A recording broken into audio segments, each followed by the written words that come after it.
Hi guys, how's it going? As you can see, we're back with another video here on the Rudimentary Studios channel. It has been a while. We've had weekly content, roughly weekly content anyway, going out on the Rudimentary Gaming channel, which is the GTA 5 gameplays that me and Joe have been doing. Those are still on the go, a little bit behind I think, but still on the go, still pushing those out as often as we can, with limitations for time for us doing other things. This is kind of a mix of an update, leading into an actual review where I'm just going to talk about this quickly at the start of this video. As the title suggests, this is a review of the Moto 360 Gen 2. This is my smartwatch. I've had this since my birthday in March. It's now September. That means I've had it about 6 months. So I felt it was time to review it, and which is odd. This is on the Rudimentary Studios channel when normally this kind of content would go on the MSP channel. I've been doing reviews on there for a number of years now. But me and Joe have been talking and felt that the Rudimentary Studios channel has more than just films on it now. It's more than just our films. There's the games, there's the PC build videos we brought to you, which was kind of the first little bit of moving into this new era for us, I'd say. Especially now that many of us are off doing other things. Joe and Lewis are both at uni, and I'm still here. I'm doing another 2 years at a different college, doing different things, which I'll go into in a different video, more of an update video that I intend on doing at some point. But this is a new kind of era, so we wanted to move. We're going to be doing technology stuff, films obviously, reviews, all sorts of that kind of more stuff basically is the sum up of all of that. Without further ado, let's go on to the actual content of this video, with an update video going further into depth of the stuff I've just mentioned, coming at a later date, probably fairly soon. Potentially even going to record this while I'm recording this video, but that doesn't matter. So today we're talking about this. This is a Moto 360 Gen 2. As I mentioned, I've had this smartwatch since March. So which means, as I say, it's been about 6 months of owning it. I felt that is a good amount of time for me to really get to know it, as this is my first smartwatch. I've never experienced smartwatch before. I've been using smartphones obviously for a number of years and various other forms of technology, but this is my first time actually using a smartwatch. So I felt I wanted to spend a bit longer with this product before I got straight in and reviewed it, as that meant that obviously I'd know it a bit better. I'd be able to figure it out for myself, being a newbie into the smartwatch arena, I suppose. So I do absolutely love it. It's a wonderful piece of kit. Really does benefit my day-to-day life. I never thought I'd ever say that when the Apple Watch first came out. When I first started seeing smartwatches coming out, I really didn't think that I'd really ever want one. They weren't something that I was really thinking about. I was like, it's a bit of a gimmick. You can get notifications on your wrist. Who really cares? But as my life developed, as technology's developed, as these things have developed, yeah, I get a lot of notifications these days. I'm regularly messaging, regularly getting emails, regularly having to check my phone, which does hurt battery life despite the Sony Xperia Z5 Compact, the phone that I currently use, which you can check out the review over here. That phone, it's got excellent battery life, but when you start piling on notifications and spending a lot of time responding to messages and whatnot, it really can go through a battery quicker than I'd like occasionally, and the smartwatch does benefit battery life, not as much as companies making smartwatches would have you believe, but I have seen a benefit in battery life in the sense that anytime I get a notification, it comes up on my wrist. It doesn't have to I don't have to turn on the screen on my phone. I'm pointing over there because it's on the desk. I don't have to turn my phone on, I don't have to see if it's something that's important for me to quickly, that I need to see then, I can tell before getting out of the pocket, so I can quickly respond, or if it's something that I don't need to deal with there and then, or if it's info that I need but while I'm on the go, like, I don't know, directions, or a message giving me directions, like it's telling me I need to go do something while I'm away somewhere. I can quickly do that without having to get my phone out of my pocket, which does seem gimmicky, does seem, well, why don't you just take your phone out, especially if it's something you might be responding to anyway, but it does benefit you if you have an active lifestyle to some extent where you're getting notifications and all that kind of stuff.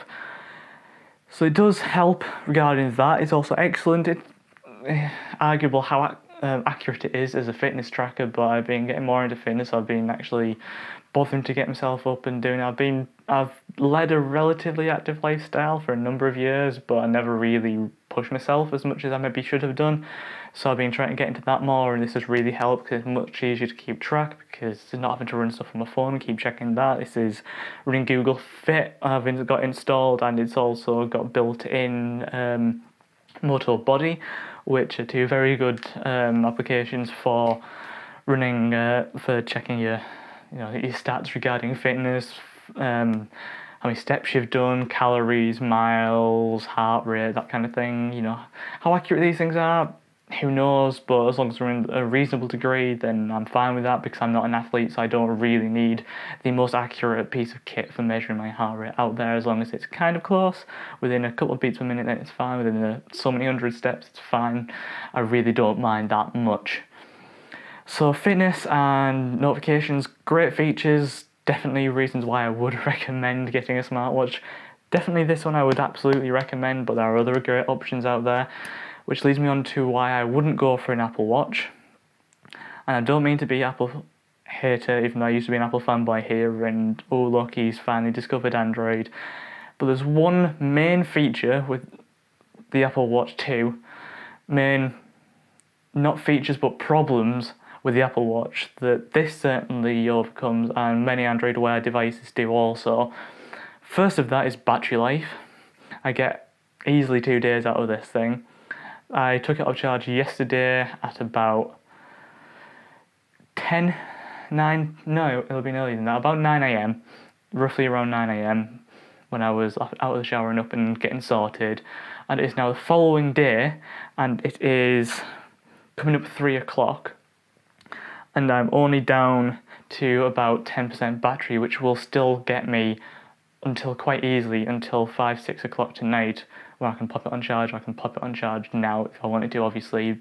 But you can, as long as you're not actively flicking through it loads and not checking all your vitals every 3 seconds and that kind of thing, then you will probably get 2 days out of it, if not definitely a day, depending on your use or watch face you use, etc. And secondly, regarding the watch face, that is another problem with the Apple Watch and something that Android Wear does, and that is an always-on screen, which you don't get with the Apple Watch. When I'm using this, after so many seconds, it goes off, but it just dims the screen, lowers the resolution, goes black and white and doesn't animate anything, but it's still a time. Whereas on the Apple Watch, it goes completely blank and you have to physically gesture every time you want to use the device, which I just find is ridiculous, because there are situations, and we'll all say it, where you're in a boring meeting, a boring lesson, in a boring lecture, you're with someone that's boring, you want to get away, keeping an eye on the time. If you have to do this every single time you want to check the time, if there's no clocks in the room, then you can't do that on the Apple Watch. You can't quickly glance and see the time, whereas with Android Wear having the continuously on screen, which obviously does reduce battery life, you can save a lot of battery life in not doing that, but you can quite easily glance and see the screen without having to gesture to awake it.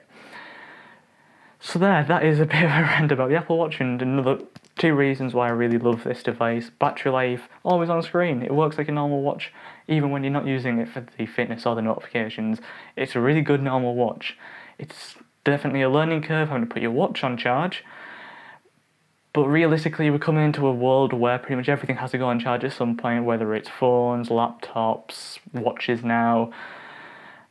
We have a lot of portable devices that use batteries that we need to charge, so it's something we're all going to have to get used to. If it's not the time for you, if you don't want to make the move yet, then don't, frankly. That's completely your choice. If you're not into a smartwatch, you just wanted to see what they're like via this review, and hopefully this has been intuitive. For me personally, it has benefited my life. It's made certain things easier, having quick access to varying apps without having to have my phone on me. Especially with Android Wear 2.0 coming out at the end of this month, or potentially within the next few months. Potentially even might be out by the time this review goes out, depending on how quickly I get this edited. So yeah, that's pretty much all I've got to say. I mean, I might go over specs. So yeah, that's pretty much all I've got to say on usage. I mean, regarding specs, it's got I think it's about can't remember what the resolution of the display is. That doesn't really make a difference. You don't really need high res on your wrist. You're glancing at it, it's showing you time and it's not showing you super fine details a lot of the time. So the resolution isn't a huge problem. The battery life is really good. It has Wi-Fi, Bluetooth, doesn't have NFC, doesn't have GPS. It does have IP67 water resistance and dust resistance, I believe. It's either IP67 or 68. I'm pretty certain it's 67. I think it's my phone that has 68. And I have tested that. It does work very well. I can dunk it, I can wash it, all that kind of stuff. If you've been sweaty at the gym or whatever, you can quite easily wash it, or you don't have to worry if you go out in the rain. As I say, battery life, it's got a heartbeat sensor, so you can tell me my heart rate.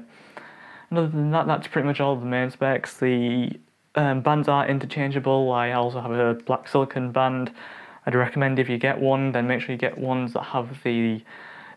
Search for ones on Amazon that have the quick release pins. It's a little slide that you can quick release rather than having to fiddle around with a tool. The one I've currently got is the one that you fiddle around with a tool, but I do intend on replacing that with a black silicone one that's exactly the same, just has the little quick release pins on the pins to pop them out, so you can quickly take it on and off, so you can change bands much easier.